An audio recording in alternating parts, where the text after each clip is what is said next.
Hola, buenas, soy Katherine González y como ustedes saben, psicóloga del programa de integración escolar del Colegio Padre Chaminade y en esta ocasión vamos a hablar sobre las técnicas para afrontar el diagnóstico positivo de COVID-19.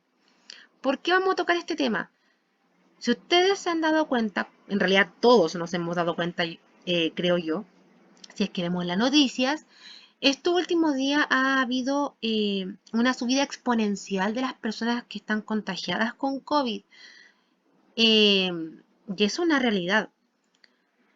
Aunque hayan porcentajes que sean básicamente de gente que es asintomática, que es el porcentaje más pequeño de todo lo que está ocurriendo, también tenemos que saber que a pesar de que hay contagiados, hay personas que presentan síntomas leves, guardan cuarentena, aislamiento en sus casas, pero con síntomas leves. Y que después de 2 semanas se recuperan bastante bien. Como también hay gente que está con síntomas graves y que obviamente estas técnicas de afrontamiento van a dificultar el libre desempeño de estas, pero algunas sí les podrían servir.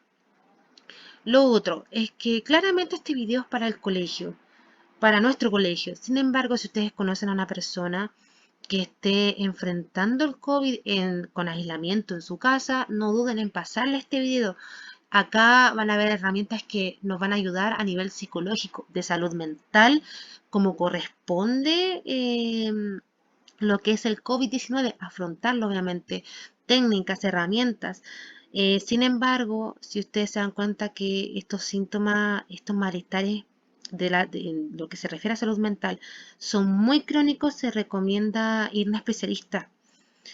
Pero toda pequeña ayuda siempre va a ser bienvenida.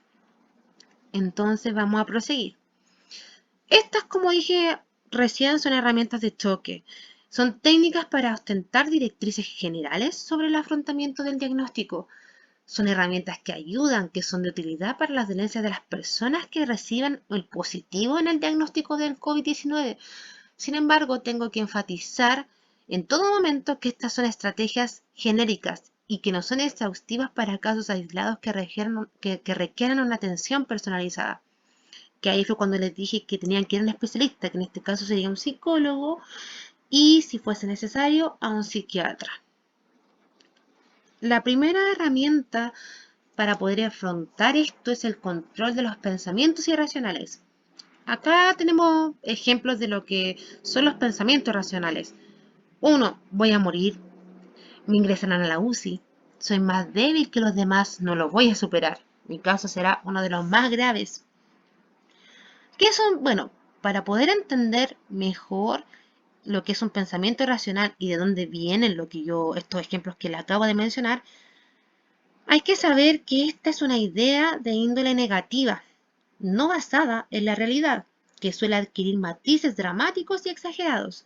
Generalmente, un pensamiento irracional provoca un malestar enorme en la persona que los alberga, y sin embargo, y a pesar de que puede ser normal que se dé, sobre todo en situaciones estresantes y de carácter desconocido para nosotros, no es, eh, no es una herramienta, no es una forma adaptativa para poder afrontar lo que es el diagnóstico del COVID, sino que al contrario, estas no nos van a ayudar a la hora de afrontar las dolencias psíquicas que podemos tener y dolencias médicas sobre todo, eh, que una persona pueda estar afrontando por la adquisición del virus que netamente uno tiene que superar. De hecho, al contrario, está básicamente fundamentado de forma científica que todo lo que pensamos influye en nuestro cuerpo. Entonces, el primer paso para deshacer de lo que son los pensamientos irracionales es lo que dice ahí, la detección, una correcta detección. Y la correcta detección la podemos llevar a cabo caracterizando básicamente el pensamiento irracional, que en este caso sería saber que un pensamiento irracional es automático, que no se genera de forma voluntaria, no es que yo quiera pensar en eso, Entonces, si me doy cuenta que estoy teniendo pensamientos automáticos en torno a lo del COVID, que uno podría hacer, estar estar por mucho tiempo, en un periodo de varios minutos pensando, voy a morir, voy a morir, voy a morir, voy a morir, después de recibir el diagnóstico, no. O sea, primera forma de detección es darme cuenta que tengo un pensamiento automático como ese. La segunda forma es cuando me doy cuenta que estoy teniendo un pensamiento infundado. Esto básicamente no corresponde con la realidad porque puede ser algo que nos dijo el vecino, lo leí en internet, en Facebook, lo vi por Instagram, se lo escuché hablando a alguien en la calle. Entonces, al darme cuenta que es un pensamiento infundado porque no tiene una base teórica, no tiene una base científica como tal, no, la idea es entender que no me va a ayudar, sino que al contrario. Por ejemplo, un pensamiento infundado, ¿cuál podría ser? Em, Se dice que si yo tengo COVID-19 voy a quedar con secuelas a nivel corporal completo. Eso no es algo que esté completamente confirmado. De hecho, ni siquiera se hablan de consecuencias a nivel corporal en todo sentido. No, eso es un pensamiento infundado. La otra forma de detectar que tengo pensamientos irracionales es cuando me doy cuenta que estos se dan en momentos de estrés, cuando estoy súper estresada y de hecho los pensamientos también me estresan mucho. Son, bueno, en verdad eso es una respuesta emocional negativa. ¿Y a qué me refiero con esto? Nosotros tenemos un estrés positivo y un estrés negativo. El estrés positivo nos ayuda a enfrentar situaciones cotidianas que pueden ser eh, tanto de manera en situaciones favorables como no. ¿A qué me refiero? Si yo veo que un perro me ladra por la calle y viene corriendo hacia mí, probablemente yo tenga eh, una reacción de estrés positivo al correr. Si un perrito chiquitito que viene hacia nosotros y nosotros obviamente vemos que puede que nos muerda y salimos corriendo, obviamente vamos a correr más fuerte que ese perrito y esa reacción estresora fue positiva porque, porque resulta que me ayudó a correr y me mordió el perro. Sin embargo, cuando yo estoy en una situación que es estresante y emocional y es negativa, y sobre todo en este periodo de aislamiento que se le da a las personas que están diagnosticadas, o sea, al contrario, no nos va a ayudar en nada. Entonces, si yo me doy cuenta que tengo estos pensamientos de estrés, como voy a empeorar, me van a ingresar a la UCI, voy a estar muy grave, no. También hay que entender que esa es una forma de detección de los pensamientos irracionales y que no me está ayudando en absolutamente nada. Las técnicas para poder afrontar los pensamientos irracionales, básicamente, la primera tiene que ver con parar. O sea, se llama stop thinking. Y es parar de pensar en esas cosas, en esos pensamientos irracionales. No en la traducción como tal, pero es muy parecida. Entonces, si ustedes están detectando que tienen pensamientos irracionales y que comienzan a estar todo el rato en la mente y lo hacen sentir mal, bueno, ahí lo que hay que hacer es exclamar en nuestra mente un stop, un paro. O sea, yo paro de pensar en esto, yo no voy a pensar más esto. Y básicamente lo que logramos con eso es lo mismo que están pensando en este instante, cortar la línea de pensamiento. Y cortando la línea de pensamiento intentamos combatir estas ideas que no están ajustadas y que en el fondo no me están dando una ayuda. Y la idea de esto es poder sustituirla, este pensamiento negativo, irracional, en uno que nos reconforte y que sea adaptativo para nosotros, que nos ayude en el fondo a pasar este diagnóstico. ¿Cuál podría ser uno? Es de seguir las prescripciones médicas. Voy a dar otro ejemplo.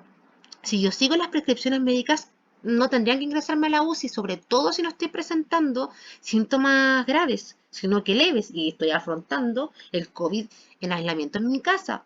No deberían ingresarme a la UCI. Voy a seguir las prescripciones médicas y sé que si las sigo me voy a mejorar. Entonces, claramente, si yo sé que no me van a ingresar a la UCI o tengo esa certeza de que no me van a ingresar, entonces mi caso no va a ser uno de los más graves. Así nosotros podemos enfrentar básicamente lo que son los pensamientos irracionales, ponerles un pare que es esencial. Otra técnica, y que de hecho esta sirve mucho de la primera, es racionalizar.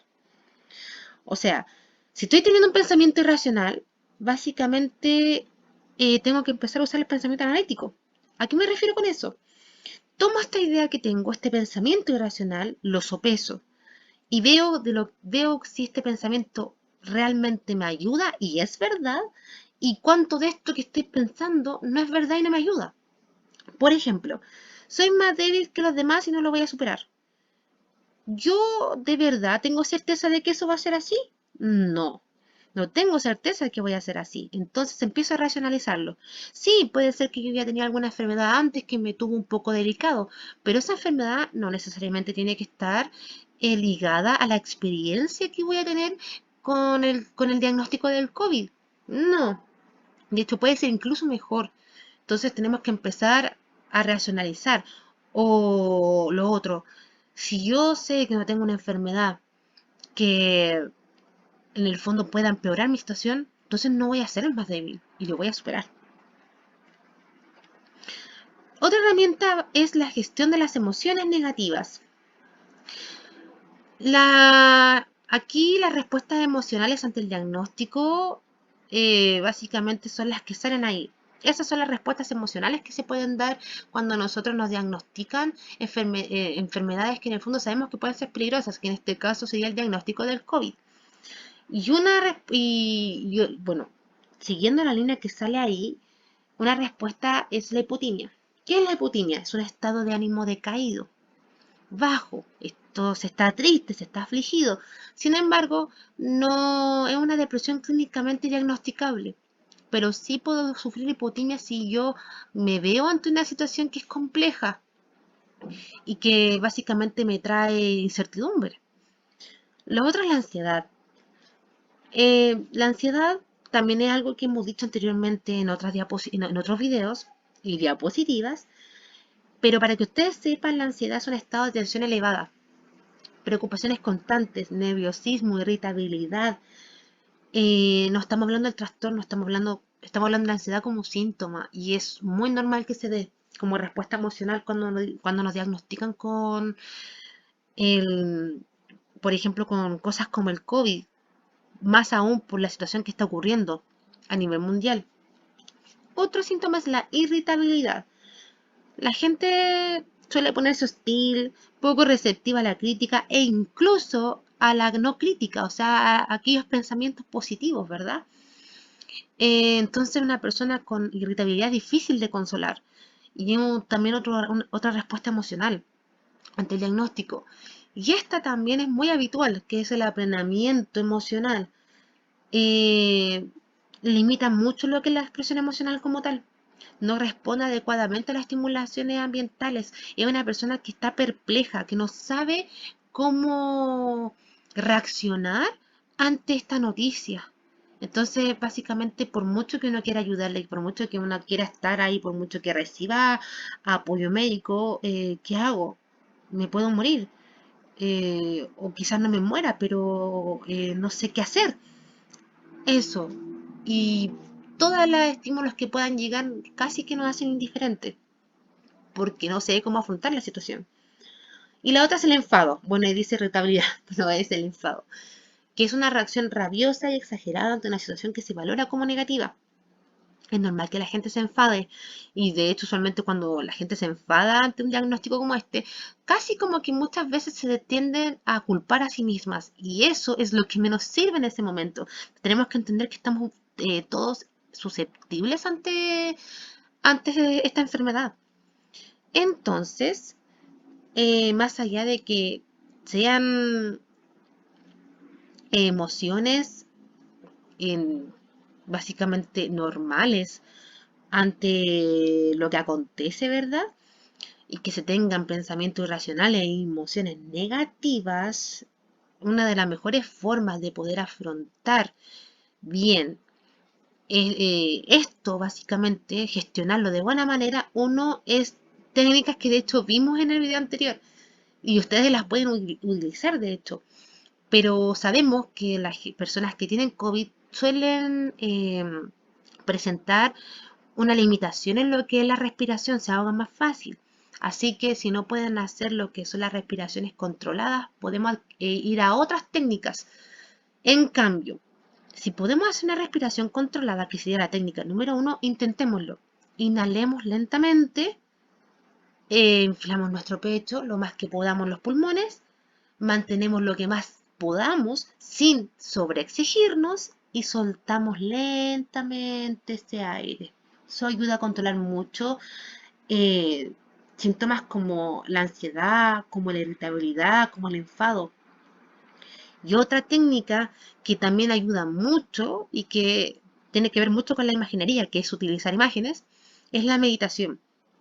Pero esta meditación es una meditación que se puede hacer en cualquier parte, o si uno está acostado, si uno está eh, sentado en la casa, en la manera que sea, que se podría decir que es común porque se utiliza bastante en ejercicios de yoga, entre otros más, que de hecho están insertos más en nuestro diario vivir, que es meditar, como había dicho, y acá lo que se hace son respiraciones controladas.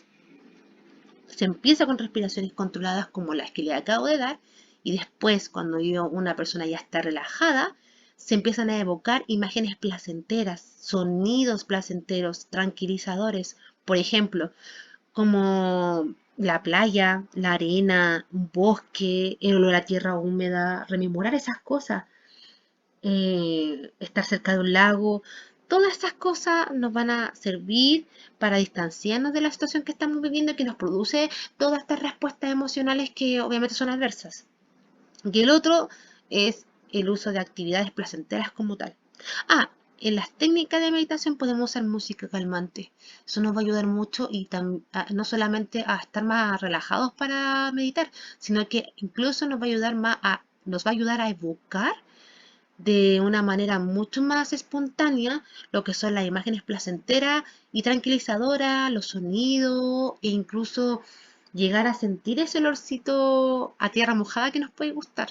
Nos va a facilitar eso porque va a prender un área específica de nuestro cerebro donde están todas esas estímulos juntitos y que nos evocan la, lo que son estos recuerdos placenteros.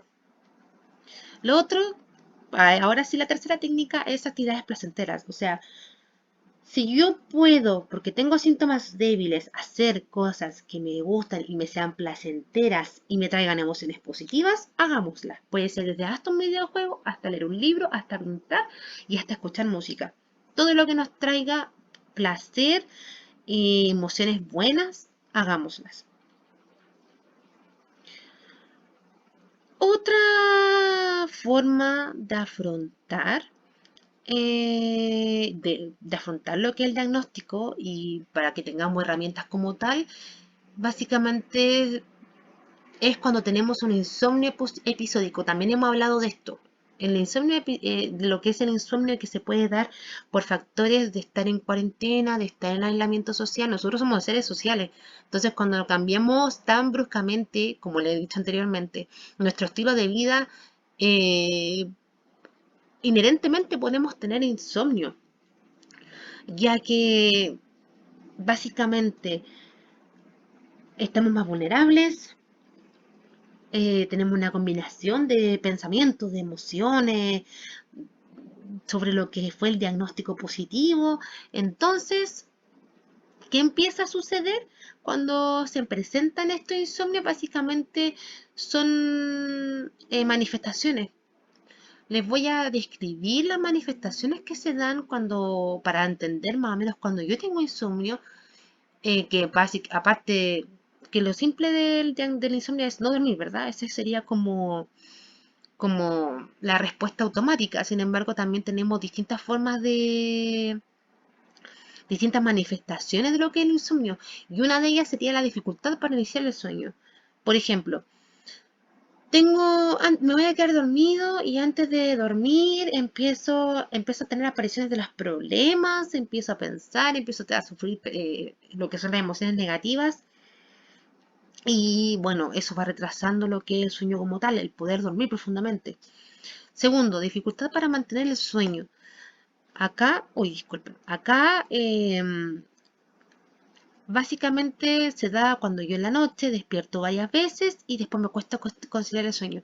Al principio puede parecer normal. ¿Por qué? Porque nos da sed, queremos ir al baño, queremos básicamente ir a buscar algo para abrigarnos más, ¿no es cierto? Pero cuando eso se empieza a repetir mucho y seguido, estamos presentando una dificultad para mantener el sueño como tal. Y lo otro es el despertar precoz. Si yo estaba acostumbrado a dormir 7 horas, probablemente ahora duerma 5 o incluso 4. Despierte antes. Entonces, las técnicas para poder afrontar el insomnio son la relajación muscular. Esta técnica es bastante simple y nos va a ayudar bastante a conciliar el sueño. ¿Por qué? Porque vamos a estar trabajando con nuestra musculatura. Y se hace de la siguiente manera. Nosotros estamos acostados en cama y vamos a relajarnos mediante la respiración controlada que pasamos en el punto número 2. Puede ser una opción. Y seleccionamos cualquier músculo del cuerpo. Por ejemplo, yo voy a seleccionar las piernas, de la rodilla para abajo. ¿Qué es lo que voy a hacer? Voy a empezar a tener una respiración controlada y en algún momento voy a tensionar lo que son mis pantorrillas. Los tensiono suavemente, mantengo presionado en las pantorrillas unos 10-15 segundos suavemente y después de eso yo relajo el músculo. Lo puedo hacer con distintas áreas del cuerpo. Lo puedo hacer con el estómago, los bíceps del estómago que están en el estómago. Lo puedo hacer con los brazos, lo puedo hacer con los hombros y me voy a dar cuenta que eso va a facilitar mucho a la inducción del sueño. Bastante. Lo otro es la higiene del sueño. Esto incluso hicimos un video para poder afrontar bien lo que es esto cuando alguien tiene insomnio, no importa si sea no importa si es para lograr conciliar el sueño, si es cuando despertamos muchas veces o si despertamos antes. La higiene del sueño nos va a ayudar y hay un video de eso para que lo vayan a ver y sepan cuáles son y lo podamos utilizar como herramientas. Listo. El punto 5 básicamente tiene que ver con lo que es la exteriorización de la experiencia. ¿A qué me refiero con esto? Acá la idea es poder tener un apoyo emocional, un apoyo de información, consejo o guía o un apoyo material o mejor dicho, un apoyo material instrumental o ayuda práctica. Los pacientes diagnosticados deben permanecer en estricto aislamiento, eso lo sabemos, pero este aislamiento no es sinónimo de que sea uno psicológico, sino que básicamente sea físico y de hecho la idea es no pasar por un aislamiento psicológico porque este es fundamental para poder afrontar la enfermedad. Entonces, una de las formas en el fondo de poder exteriorizar la experiencia eh, y para poder también básicamente lograr sacar aquello que nos pasa, disculpen eso que no están cortando las palabras precisas, es crear un blog. Acá, si yo comparto mis experiencias, básicamente voy a estar ayudando a otras personas. La otra manera también puede ser el arte. Si yo tengo dones o independiente de eso, me gusta dibujar, me gusta pintar, me gusta hacer collage y todas esas cosas, háganlas. Una de las mejores formas de plasmar lo que nos pasa es a través de lo que es el arte, de plasmar esto que nos sucede haciendo algo que nos pueda ayudar mentalmente hablando. El punto 6 habla de lo que es el uso de la información y de mantenernos ocupados. Esto también son cosas que le hablé en videos anteriores. Acá el uso de la información se refiere a que debe ser una información veraz, fidedigna y de calidad, o sea, una información que sea de las fuentes oficiales en este caso. Sin embargo, hay que cuidarse de lo que es la sobreinformación, que también se lo expliqué, todo lo que es la prensa amarillista. Un ejemplo, yo sé que la gente que trabaja en televisión también son personas que tienen un trabajo como cualquier otro, ¿no es cierto? Sin embargo, de repente tocan o hacen reportajes que en verdad no sé si son de ayuda, de hecho diría que al contrario. Por ejemplo, como estos reportajes en donde básicamente salen a ver la cantidad de personas que sí están cumpliendo con la cuarentena y las que no. E incluso les piden el permiso que Comisaría Virtual brinda. Eso, por ejemplo, no nos sirve. Eso es algo amarillista. Eso es sobreinformación y de hecho incluso puede que nos dé y nos provoque sentimientos adversos. ¿Por qué esa persona está ahí? Mira, yo tengo el diagnóstico. ¿Por qué hace eso? No, no lo hagamos. Simplemente vámonos a lo que es lo fidedigno y de calidad, a las fuentes oficiales y evitamos los sentimientos de malestar. Lo otro es básicamente que manteniéndonos ocupados al cursar esta enfermedad, si tengo síntomas leves, básicamente evitando el desajuste es manteniéndonos ocupados nuevamente.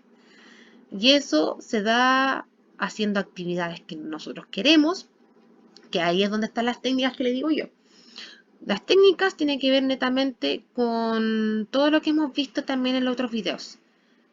Consultar fuentes oficiales, combatir la prensa amarilla, evitar la sobreinformación. De hecho, di las técnicas cuando estaba describiendo, sin darme cuenta. Pero esas son. Lo otro también es hacer, por ejemplo, obviamente cuando estamos en aislamiento por lo que es el COVID, el diagnóstico del COVID, estamos con licencia. Sin embargo, si podemos adelantar pega y si tenemos el ánimo, hagámoslo. Eh, adelantemos teletrabajo. Y si básicamente no tenemos teletrabajo, eh, hagan lo que más les gusta. Insisto, si alguno de sus hijos presenta COVID, que usualmente los niños suelen tener síntomas más leves que los adultos, permítanle hacer todas aquellas cosas que les da placer, que les guste, películas favoritas, videojuegos, lectura, arte, todas aquellas cosas van a servir mucho.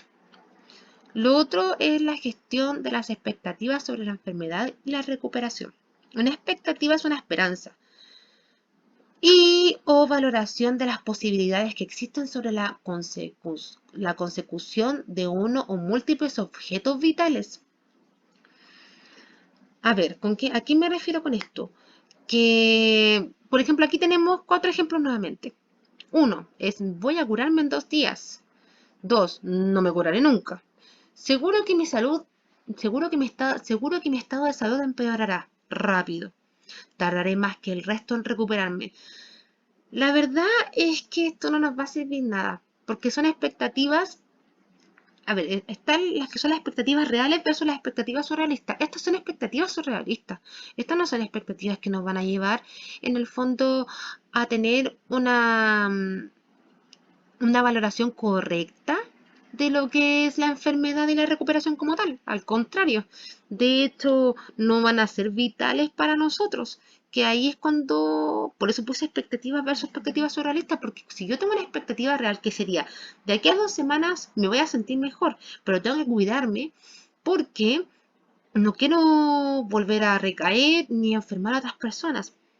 Eso sería una expectativa más real, saber que después de 2 semanas uno va a estar mejor, pero que hay que tomar el resguardo correspondiente. Otra expectativa sería que después de esto y después de que termine todo, yo me voy a poner a hacer ejercicio para poder expandir mi capacidad pulmonar. Eso puede pasar. Si la prescripción médica me lo indica que yo el día de mañana voy a poder hacer ejercicio, sean de respiración, de yoga, todo aquello que conlleva expandir en la capacidad pulmonar, va maravilloso y de hecho es una expectativa real.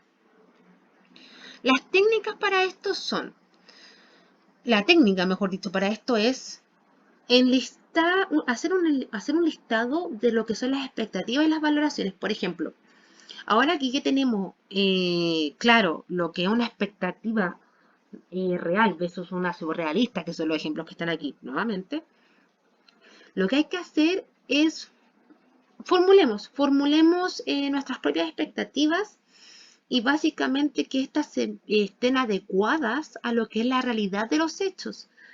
Una vez que esto esté hecho, hay que evaluar del 0 al 10 y vemos si estamos dentro de las expectativas reales o las surrealistas. Vamos a darnos cuenta que muchas de nuestras creencias y expectativas no son reales, la verdad, y otras son más que reales y de hecho ojalá sean las positivas. Otro punto es el optimismo y la resiliencia. El optimismo es la tendencia a ver y a juzgar las cosas en su aspecto más positivo o más favorable. Y la resiliencia, en psicología, es la capacidad que tiene una persona para superar circunstancias estresantes y de crecer ante la adversidad. Si han diagnosticado con COVID a usted que está escuchando, tome una actitud optimista. Tenga una actitud optimista hacia la enfermedad. Esto puede favorecer mucho en lo que es la pronta recuperación. Es una ayuda que nos damos a nosotros mismos, a nuestros pensamientos, a nuestras emociones. Y esto, al ser positivo, básicamente también va a ayudar a que no sea una experiencia traumática ni abrumadora y que no nos marque de por vida, sino que muy al contrario, puede ser una oportunidad excelente para trabajar lo que es la resiliencia que sale aquí.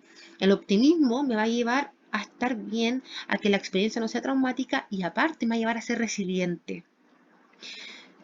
O sea, una de las mejores formas es no solamente haciendo estos ejercicios, sino que hacerlo consciente. Y se van a dar cuenta que el día de mañana, si es que ustedes tienen este diagnóstico y salen bien de él, van a salir resilientes de esto, van a saber que el día de mañana eh, de lo que se aprendió de esto, no hay que volver a repetirlo para que no nos vuelva a suceder. Para el acontecimiento que sea, por ejemplo, si yo me descuidé en una circunstancia y me contagié por un descuido, no porque me contagiaron, sino que por un descuido, saber el día de mañana que tengo que ser más cuidadosa con esas cosas. Eso es algo pequeñito de lo que es la resiliencia, porque es mucho más amplia para cada ser humano, pero para que se entienda. Lo otro es el seguimiento de las prescripciones. Nosotros también hemos hablado esto en otros videos anteriores.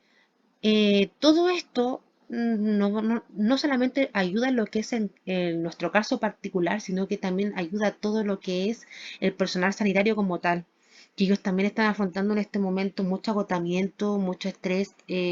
Son varias las secuelas a nivel de salud que también van a adquirir ellos. Sin embargo, la diferencia es que ellos van a estar con un estrés negativo constante y van a necesitar ayuda personalizada probablemente en algún momento.